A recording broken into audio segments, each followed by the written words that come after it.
Salut à tous, c'est Gladys, j'espère que vous allez bien. Aujourd'hui je vous retrouve dans une nouvelle vidéo unboxing, une vidéo dans laquelle je vais vous présenter toutes mes réceptions et mes achats que j'ai pu avoir au cours du mois de juin. Il y a principalement des livres, des réceptions de services de presse en majorité, mais il peut y avoir aussi de temps en temps de la papeterie ou d'autres choses. En tout cas, eh bien c'est un type de vidéo que j'adore vous filmer, je trouve ça très dynamique de le faire au fur et à mesure du mois avec des petites séquences par-ci par-là en fonction des jours où je me pose pour filmer tout ça et ouvrir les colis que je reçois. Mais bien évidemment, eh bien je tiens à faire le disclaimer habituel, je reçois énormément de choses. Alors c'est énormément lié à mon travail dans l'influence littéraire, c'est sûr, mais quand même, je suis consciente que je reçois bien trop de choses et que ce n'est pas du tout représentatif d'une consommation plus classique, si je puis dire, et que je ne pourrais même jamais m'acheter tout ça si je devais dépenser mes propres sous là-dedans. Donc vraiment, j'en suis extrêmement consciente et reconnaissante parce que si je peux recevoir tout ça, c'est grâce à mon travail certes, mais surtout grâce à vous et votre présence sur mes réseaux sociaux, donc vraiment merci du fond du cœur. Bien évidemment, je peux comprendre aussi que ce genre de vidéo qui étale énormément de réceptions sur un mois puisse vous mettre mal à l'aise, et si jamais c'est le cas, eh bien n'hésitez pas à quitter la vidéo et aller en voir d'autres. Il y en a bien d'autres sur ma chaîne qui vous correspondront sûrement bien plus que celle-ci. Sur ce, il est temps que j'ouvre ces quelques colis avec vous et qu'on découvre ensemble ce qu'il y a dedans. Tout d'abord, j'ai une énorme enveloppe comme ceci des éditions Hugo et je pense qu'il s'agit des goodies de Iron Flame, donc j'ai hâte de découvrir ça. Je crois que c'est la meilleure chose, je trouve, quand on reçoit des services de presse, c'est d'avoir des goodies. Alors c'est un peu dommage, parfois ils peuvent pas être envoyés en même temps que le livre et ils sont envoyés séparément. C'est pas hyper écolo pour le coup, mais en même temps, eh bien, ça permet de recevoir le livre en avant, d'en parler. Et c'est vraiment le but quand on reçoit des services de presse, vraiment mettre en avant le livre. Donc les goodies, c'est un plus, mais c'est pas nécessaire, loin de là, même si c'est très appréciable. Et le plus important, généralement, pour les maisons d'édition, c'est d'envoyer le livre le plus vite possible, puisque c'est lui qui contient l'histoire, qui va être vraiment l'objet qui sera vendu derrière et qui a son intérêt d'être mis en avant sur les réseaux sociaux. Donc c'est pour ça que l'on reçoit généralement les livres assez rapidement, et dans le but surtout de pouvoir les lire et partager nos avis le plus proche possible de la date de parution de ces livres, bien sûr. D'ailleurs, en parlant de Iron Flame, je suis en train de le lire, j'ai vachement bien avancé, je pense que je dois être à peut-être 75-80% de lecture, quelque chose comme ça. Je l'adore vraiment. Je trouve qu'il est un peu plus mature que le premier tome, Force Wing, et surtout, j'apprécie vraiment la mise en place de la guerre, etc., mais aussi la manière dont l'autrice gère les sentiments de ses personnages, en particulier tout ce qu'il y a autour de la notion de confiance et de mensonge, etc., qui est franchement super intéressante et très bien amenée ici. C'est vraiment un tome que j'apprécie grandement découvrir et j'avoue, je pense que ce sera très compliqué d'attendre jusqu'en janvier 2025 pour la suite, mais sincèrement, c'est une de mes meilleures lectures de cette année 2024 pour le moment. Bon, on les ouvre ces goodies. Bon, ça a été un petit peu chiffonné parce que c'est dans une enveloppe bulle, mais bien évidemment, c'est pas rigide, hein. J'ai la carte du monde, imprimée sur un papier taille A3. C'est une carte qui est présente au début des romans si jamais ça vous intéresse. Elle est imprimée sur un papier qui a des petites textures, je sais pas si vous allez le voir, mais du coup ça fait un effet un peu vieilli et tout, je trouve ça génial. J'adore les cartes, donc je suis super contente de l'avoir. Avec ceci, j'ai un marque-page avec beaucoup de dorures dessus, qui est franchement très sympa, avec une chouette citation à l'arrière, et la forme est plutôt originale mine de rien. J'ai également un overlay comme ceci, trop stylé. Et pour terminer, j'ai un pop socket Iron Flame. Donc vous savez, c'est les petites choses que l'on colle à l'arrière de son téléphone pour pouvoir soit le tenir comme ceci pour avoir une meilleure prise en main, ou encore le poser à la verticale plus ou moins. J'en ai pas sur mon téléphone, peut-être que je l'accrocherai sur ma coque, mais c'est vrai que j'aime bien avoir le téléphone le plus fin possible. D'ailleurs je choisis toujours les coques les plus fines possibles pour protéger quand même, mais surtout pour lui changer sa couleur, parce que j'aime bien en fait avoir un téléphone qui varie de couleur. Pas certaine de coller quelque chose dessus parce que ça fait une épaisseur supplémentaire, c'est pas forcément toujours appréciable, mais faut voir, parce qu'en soi j'en ai jamais eu sur mon téléphone et c'est vrai que parfois ça peut être bien pratique rien que pour avoir une meilleure prise en main de celui-ci. En tout cas, c'est des très chouettes goodies, alors merci beaucoup aux éditions Hugo pour cet envoi. On continue avec un petit colis. C'est le troisième et dernier tome de la trilogie Igo no Kami, celui qui tisse les fleurs, de Ishikoto Nano, publié aux éditions Vega Dupuis. Je suis trop contente de l'avoir reçu parce que j'attendais vraiment l'apparition de celui-ci pour découvrir toute la saga et la dévorer. Je me suis dit qu'une trilogie en 3 tomes comme ça, en manga, ça se lira super vite, donc autant en profiter, d'autant plus que le deuxième tome est quand même plutôt fin par rapport aux autres. Donc je pense sincèrement que ça pourrait se lire vraiment très vite. On nous dit ici, voici le troisième et dernier tome de ce recueil de contes fantastiques ayant la beauté d'une lame tranchante. Je pense que ça va être vraiment très intéressant, en tout cas ça m'a tapé dans l'œil dès que j'ai vu les couvertures et tout. Je trouve que les illustrations sont super stylées et franchement, côté illustration, voici ce que l'on va pouvoir retrouver à l'intérieur et j'ai hâte de découvrir cette histoire. Ensuite, j'ai reçu un colis des éditions Albin Michel. Oui, alors en fait c'est pas Albin Michel, c'est Château d'Âme et il s'agit de Réseau Royal de Camille Versich qui a l'air vraiment trop chouette. J'adore le jaspage et regardez ce petit détail, il y a le titre du livre écrit sur le jaspage. Je trouve ça vraiment super intéressant de le faire comme ça. Ça change d'un petit peu des autres jaspages qu'on peut avoir et pour les personnes qui rangent leurs livres avec le jaspage visible comme ceci dans la bibliothèque, ça peut permettre de les retrouver plus facilement. Alors c'est pas mon cas parce que ma bibliothèque est quand même plutôt exposée au soleil et à la lune vu qu'on ferme jamais les volets dans le salon et j'ai quand même certains dos de livres qui se sont décolorés avec le temps. Du coup j'ai pas non plus envie d'abîmer encore plus les jaspages parce que le papier va jaunir forcément et du coup ça va altérer la couleur du jaspage aussi. Peut-être même que l'encre utilisée pourrait ne pas tenir non plus. Bref, je préfère pas prendre de risques de ce côté-là. En tout cas, Réseau Royal ça a l'air très chouette. Le principe ici, on suit Versailles de nos jours où la Révolution française n'a jamais eu lieu et du coup on va suivre le roi Louis XX qui va monter au pouvoir à l'âge de 25 ans dans une royauté qui est quand même pas mal dirigée par des smartphones qui ont bien leur place au palais. Ça me tente beaucoup, je pense que ça peut être très intéressant et amener aussi peut-être un certain regard sur notre société qui nous amènerait à réfléchir à certaines choses que l'on fait dans notre quotidien, pourquoi pas, tout en ayant ce côté où on plonge dans un univers de royauté et franchement j'adore ça, donc je suis trop contente de pouvoir découvrir celui-ci qui me tente terriblement. Ensuite j'ai une réception des éditions Hugo. Oh, je l'avais demandé? Je pensais pas l'avoir demandé. Mais peut-être en fait, peut-être que j'ai juste oublié que je l'avais demandé. Il s'agit ici de My Dark Romeo de Parker S. Huntington et de L.J. Chen, qui est clairement une autrice de romance hyper connue mais dont je n'ai jamais rien lu jusqu'ici, et c'est publié aux éditions Hugo New Romance. On est clairement ici sur une romance psychologique pour un public averti, et attention, il y a 3 silhouettes sur 3 qui sont colorées. Je pense que ça va pas me correspondre. Honnêtement, j'avais pas vu ce détail là avant de demander le livre. Je savais déjà que ça allait sortir un petit peu de ma zone de confort et que ça allait être un livre un peu challengeant pour moi parce que L.J. Chen écrit généralement plus ce qui est dark romance et ça me correspond pas du tout. Mais j'avais envie de découvrir celui-ci. D'ailleurs, j'étais en train de voir s'il y a des trigger warnings au début, mais j'ai pas l'impression hein. Ok, bon bah on est sur une réécriture de Roméo et Juliette très sombre, hyper explicite apparemment d'après les silhouettes, mais en même temps qui peut être intéressante côté psychologie des personnages je pense. En tout cas, eh bien écoutez, je vous dirai ce que j'en pense quand je le lirai, mais surtout à ne pas mettre entre les mains de tout le monde je pense. Dans cette histoire on va suivre Dallas qui vit dans une petite ville des États-Unis qui suit des codes très patriarcales et qui du coup suit toujours en fait tout ce qui est procédure de bal de débutante etc.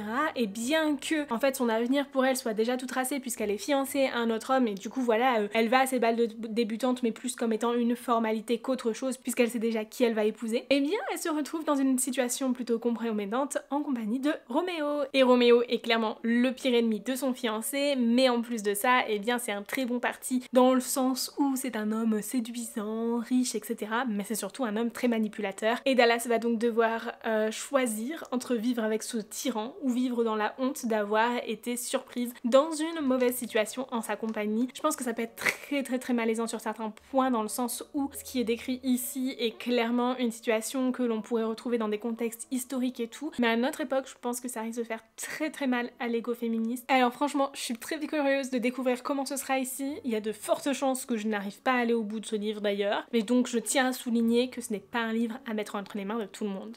Ensuite, on a un colis des éditions Addictive.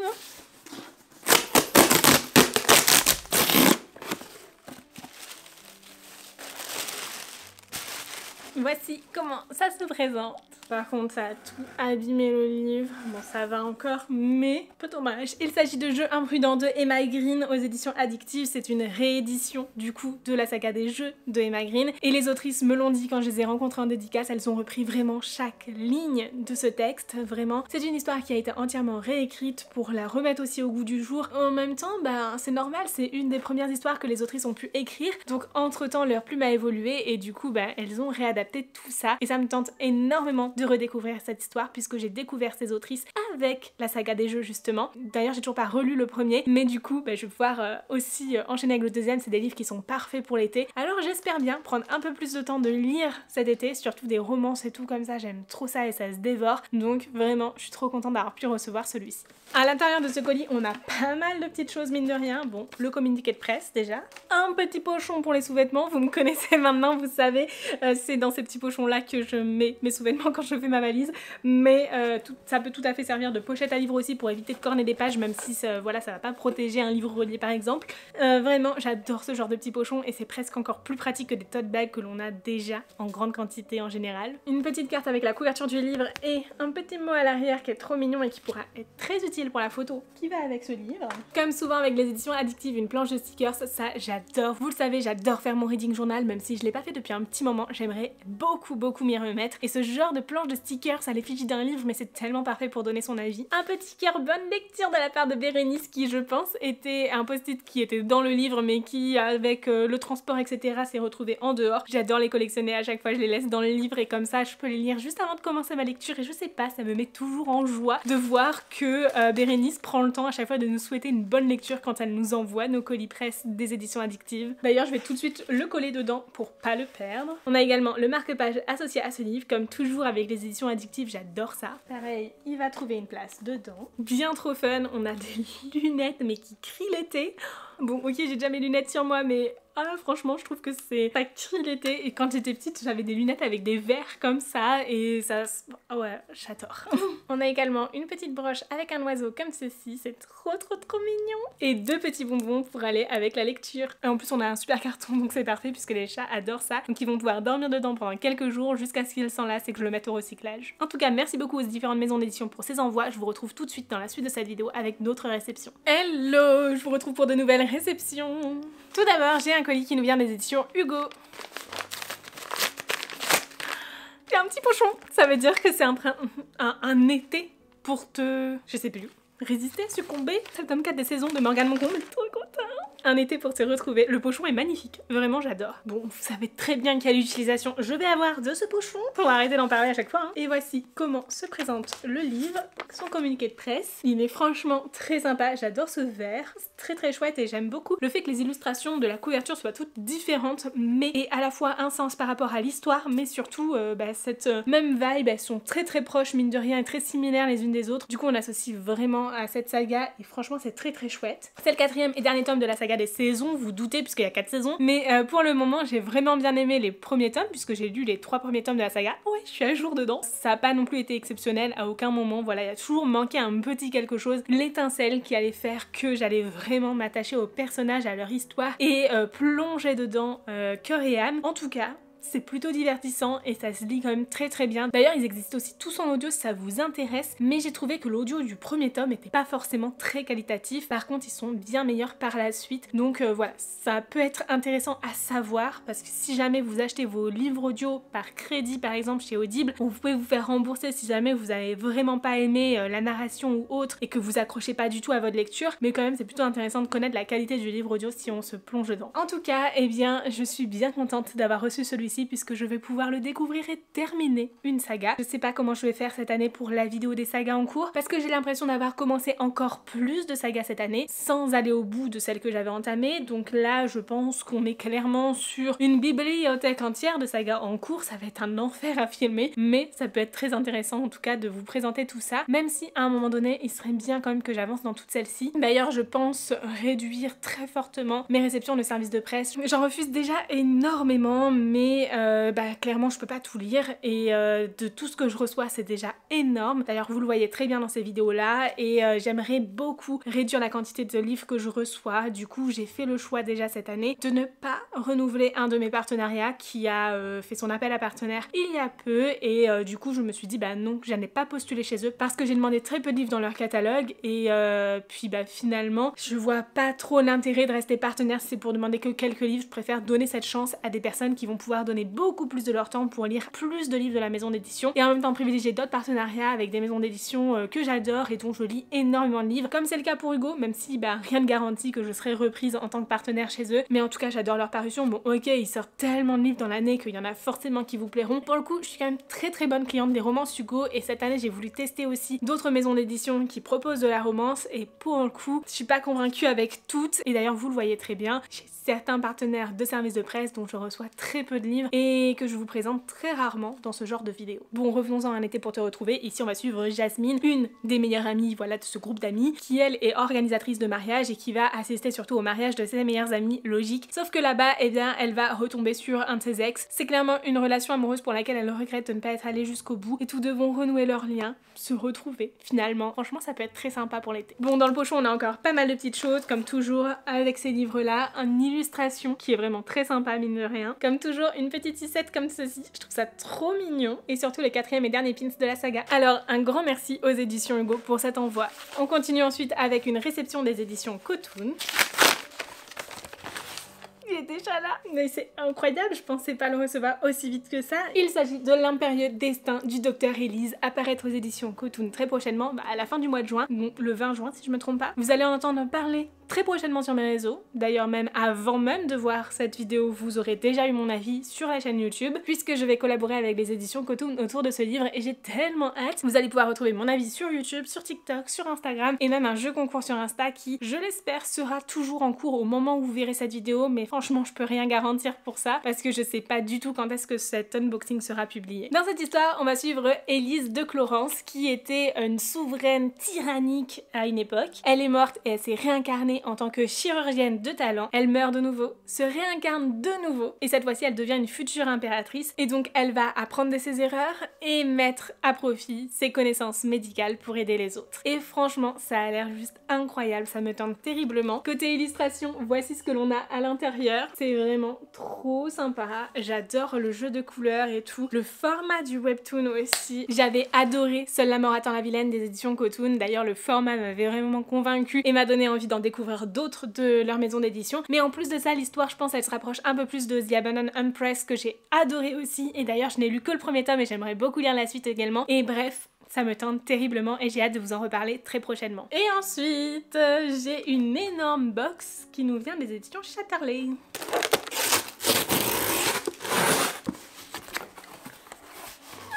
Mais on a carrément une box dedans. Ça, je m'y attendais pas du tout. Waouh, mais alors, ça rend trop bien. On commence par le livre et je vous présenterai les goodies ensuite. Il s'agit de Mile High de Lee Stamford aux éditions Chatterley et on nous met comme sous-titre Le feu de la tentation brisera-t-il la glace. C'est une histoire dans laquelle on va suivre Thunder qui est hockeyeur à Chicago et qui est clairement le hockeyeur que tout le monde adore détester. C'est un hockeyeur très imbu de lui-même, etc. De l'autre côté on va suivre Stevie qui elle est hôtesse de l'air et doit travailler pour lui et clairement c'est pas si évident que ça de travailler pour une personne aussi odieuse et en plus de ça, il y a une tension qui s'installe entre eux. Bref, ça me tente beaucoup et je pense que ça peut être très sympa en termes de romance. Avec ceci, on a la panoplie pour prendre l'avion, avec de quoi mettre ses coordonnées sur sa valise, toujours pratique et super important pour éviter que vos bagages soient considérés comme des objets perdus, de quoi cacher nos yeux pour dormir, même en plein jour, mais aussi un ticket pour se rendre à un match de hockey. Bon, c'est un faux ticket, hein, bien sûr. Quelques petits stickers en lien avec le hockey, vraiment j'adore ça, c'est trop mignon. Et 2 petites tisanes à la rose, camomille et lavande. Alors un grand merci aux maisons d'édition pour ces envois encore une fois, j'ai hâte de découvrir ces livres et je vous retrouve tout de suite dans la suite de cette vidéo avec d'autres réceptions.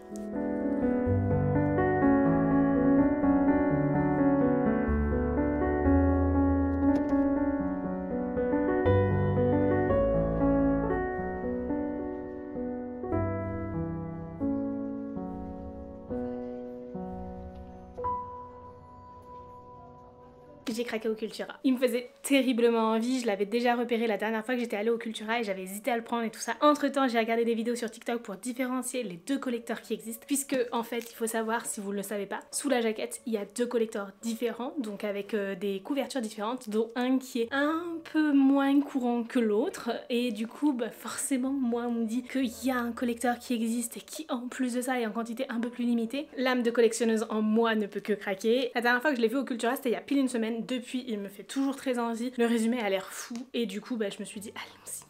On va découvrir ça tout de suite en enlevant le blister. Donc on a ce petit visuel là qui nous donne le résumé et ce qu'il y a comme élément exclusif dans le collector. Mais finalement, en fait, ce que l'on a à l'arrière, c'est quand même un peu plus joli. Du coup, non pas un résumé, mais plutôt une phrase d'accroche. Et sous la jaquette, oui, c'est ça, c'est l'édition Eclipse. Elle est magnifique. Vraiment, j'aime beaucoup les deux versions, honnêtement, elles sont toutes les deux sublimes, mais forcément, quitte à devoir en choisir une, autant choisir celle qui est en quantité plus limitée. Donc la différence, si vous voulez, je vous ai un petit peu filmé des close-up dans le rayon, en fait elle se fait ici quand vous regardez le dessus du livre. En fait, au-dessus là, on voit un petit peu des détails d'un château qui est sur la couverture de l'autre édition. Je vous mets une image juste ici si je la trouve, et du coup avec la différence ici vous pouvez savoir quelle édition vous avez. Du côté de l'histoire, on va suivre Emory qui est étudiante à Aldrin, une université de magie lunaire qui à ce moment, en tout cas au début de l'histoire, ne possède que des capacités de guérison rudimentaire, et un jour il va se passer quelque chose dans une grotte marine où en fait toutes les personnes qui sont avec elle vont mourir et elle va être la seule survivante, mais en plus d'être la seule survivante, elle va se retrouver avec un pouvoir que aucune guérisseuse ne devrait posséder. Elle va donc se tourner vers Baz, quelqu'un qui a des connaissances en fait sur ce type de magie, etc. et qui pourra l'aider à comprendre un peu mieux son pouvoir, sachant que si quelqu'un apprend qu'elle l'a en sa possession, elle risque la mort. Franchement, on me parle de magie, à la fois de la lune, de la mer, mais aussi d'académie de magie. Ça peut que me plaire, je pense, et j'ai hâte de pouvoir le découvrir un jour. En tout cas, je suis super contente d'avoir pu me le procurer dans cette magnifique édition. Vous savez, je craque toujours pour les beaux livres. J'avoue que tant qu'à mettre mon argent dans un livre, je préfère mettre quelques euros de plus pour avoir un joli objet livre, et je suis tellement contente d'avoir ce petit objet livre qui en plus de ça est un petit peu rare mine de rien. J'en profite aussi pour ouvrir un colis qui nous vient des éditions Pocket Jeunesse. Décidément. Il est trop beau. J'adore les illustrations de couverture Pocket Jeunesse. Il s'agit de Nightbreaker de Kokoma qui a l'air juste incroyable. Je vous en ai d'ailleurs parlé dans la vidéo des parutions livresques du mois de juin. Il me tente terriblement. Ici on va suivre une histoire qui se passe à New York. En fait 15 ans auparavant, New York a été plongé dans le chaos et depuis plus personne ne descend sous terre sauf Ray bien sûr qui elle y va pour chasser des créatures mortelles qui rôdent dans les tunnels du métro. Sauf que pour rejoindre le rang des légendaires chasseurs de nécros, eh bien Ray doit participer à une compétition et elle n'aura pas d'autre choix que d'affronter son pire ennemi, son plus grand rival, et franchement j'ai hâte de découvrir ça, ça a l'air trop chouette. Et moi on me parle de compétition, on me parle d'un monde comme ça chaotique avec une question de survie aussi dedans, franchement ça me tente terriblement. Voilà pour mon achat et ma réception du jour. Il va falloir que je carbure dans mes lectures parce que en ce moment je reçois bien trop de choses par rapport à mon rythme de lecture, c'est fou. En tout cas merci aux éditions Pocket Jeunesse pour cet envoi. Bien évidemment je vous retrouve dans la suite de cette vidéo avec d'autres réceptions, je n'en doute pas. Hello, je vais aller m'apprêter à monter cette vidéo et je me suis rendu compte que j'avais perdu un des fichiers, le fichier où je termine cette vidéo justement avec les derniers unboxings du mois de juin. Donc il est temps que je vous montre quand même ce que j'ai pu recevoir. Entre temps, j'ai fait quelques achats en juin, donc je vais vous montrer ça aussi. Tout d'abord, j'ai craqué pour deux webtoons. J'adore ce format de graphique. C'est devenu clairement mon format de graphique préféré depuis que je l'ai découvert et du coup, je suis trop contente d'avoir pu me prendre l'autrice de ma destinée qui a l'air juste incroyable aux éditions Coda. On est ici sur l'histoire d'une autrice qui va être réincarnée en tant que l'un de ses personnages, l'antagoniste, et va devoir du coup découvrir la fin de son histoire, mais surtout survivre dans tout ça parce que ça devient clairement sa propre vie. Vraiment, j'ai trop hâte de le lire, je l'ai pas encore lu, mais il me tente terriblement et clairement celui-ci je pense le lire très prochainement sûrement. J'ai également acheté la nouvelle chef de Clan, du coup cette fois-ci aux éditions Cotoon, que j'ai vraiment adoré. C'était incroyable, enfin vraiment tout ce que j'aime en webtoon de réincarnation. Encore une fois, clairement les meilleurs webtoons, j'ai envie de dire. Vraiment j'adore. Vraiment j'ai passé un super moment de lecture. Ici on va suivre Firanta qui fait partie des héritiers d'une prestigieuse famille, la famille Lombardi. Sauf que en fait c'est un peu plus compliqué que ça puisque en fait elle est un enfant un peu illégitime dans le sens où sa mère ne fait pas partie de la noblesse et elle n'a jamais été reconnue comme réelle héritière de cette famille là, d'autant plus qu'au moment où son père meurt etc. Bah en fait elle se retrouve clairement bannie, reniée de la famille par rapport aux autres et elle est plus du tout en lice pour être héritière. Sauf que elle se retrouve réincarnée de nouveau dans la petite fille qu'elle était et elle va essayer de mettre en place plusieurs choses en tant qu'enfant pour essayer de changer l'avenir de ce pays, de cette société etc. Et peut-être avoir un jour sa propre place sur le trône, même si c'est clairement pas ce qu'elle espère le plus. Elle veut surtout changer les choses et franchement c'est génial. J'ai passé un super moment de lecture en lisant ce webtoon et je ne peux que vous le recommander. Ensuite j'ai reçu Les Jeux Infinis de Emma Green aux éditions Addictive qui est du coup le dernier tome de la saga des jeux, donc le 4e tome. Une saga que j'ai tellement envie de relire lire cet été. Je ne suis pas certaine d'avoir lu les 4 tomes honnêtement, mais en tout cas j'avais vraiment adoré le premier, ça c'est sûr et certain. J'en garde un super bon souvenir et du coup j'ai hâte de relire cette saga qui est composée de tomes compagnons, donc bien évidemment vous n'êtes pas obligé de tous les lire, mais si vous voulez donner sa chance à cette histoire, peut-être que c'est quand même un peu préférable de les lire dans l'ordre. En général c'est ce qu'on conseille surtout pour les tomes compagnons. Honnêtement je m'en souviens tellement pas. En fait la seule chose dont je me souviens de cette saga c'est d'avoir passé un super moment de lecture et que c'était parfait pour l'été parce que je l'avais lu en un été. Du coup j'ai juste envie de replonger dedans et de redécouvrir les choses ainsi et j'ai trop hâte. Et dans ce tome-ci on sera sur une histoire d'âme sœur puisqu'on nous le dit dès la phrase d'accroche, rien ni personne ne sépare deux âmes sœurs. Aux éditions Addictésie, cette fois-ci j'ai reçu Captive de l'Impris de Marjorie Burbeau. Ici c'est une romantésie dans un monde où les humains, les sorcières et les sirènes se déchirent et on va suivre une personne qui va devenir captive. On est clairement sur un gros syndrome de Stockholm puisqu'elle va craquer pour son geôlier. Il n'y a pas de trigger warnings dans cette histoire. En tout cas il y en a pas qui sont annoncés dans le livre. Je sais pas du tout s'il y en a, n'hésitez pas à le dire en commentaire si jamais vous avez lu ce livre parce que je trouve ça quand même plutôt étonnant. Gardez en tête quand même qu'il s'agit de romans publiés pour un public adulte comme tous les romans Addictésie, donc honnêtement je pense qu'il faut s'attendre peut-être à trouver quelques trigger warnings même si ce n'est pas clairement annoncé. En tout cas je suis vraiment trop contente de pouvoir découvrir ce livre puisqu'il y a une chose qui m'intrigue grandement ici, le pouvoir d'Era. Elle peut disparaître et réapparaître comme on lui semble à l'endroit où elle le souhaite. Et franchement, j'ai hâte de découvrir ça, les limites de celui-ci, etc. Mais j'adore ça, j'adore le fait qu'elle puisse se téléporter et je pense qu'il n'y a pas assez de livres avec des personnages qui peuvent se téléporter comme ça, donc ça me tente terriblement de découvrir ça. Et le dernier livre que j'ai reçu en juin, c'est So This Ever After, donc de F.T. Lukens aux éditions Gallimard Jeunesse. Un livre qui me tente terriblement parce qu'ici on va suivre ce qui se passe après la quête d'un héros. Qu'est-ce qui se passe une fois que la quête est terminée? Est-ce qu'il vise la meilleure vie possible? Est-ce qu'il revient à la réalité normalement, etc. au quotidien un peu plan-plan? Franchement j'ai hâte de découvrir ça, je pense que ça va être très sympa. En tout cas je trouve le concept super intéressant et plutôt drôle d'ailleurs et franchement ça me tente terriblement, donc celui-ci j'espère le lire prochainement aussi. Alors un grand merci aux éditions Gallimard Jeunesse, Addictésie et Addictive pour ces envois bien évidemment, et puis bien sûr à toutes les autres maisons d'édition qui m'ont envoyé des livres dans cette vidéo parce que j'ai peut-être oublié de les remercier avant ça, je ne sais plus. En tout cas merci à vous aussi d'avoir regardé cette vidéo jusqu'au bout. Comme toujours vous savez quoi faire, likez, commentez, vous partagez et peut-être vous abonner à la chaîne si ce n'est pas déjà fait. Et bien sûr en attendant la prochaine vidéo, je vous souhaite de très belles lectures, je vous fais de très gros bisous et je vous dis à très bientôt. Ciao!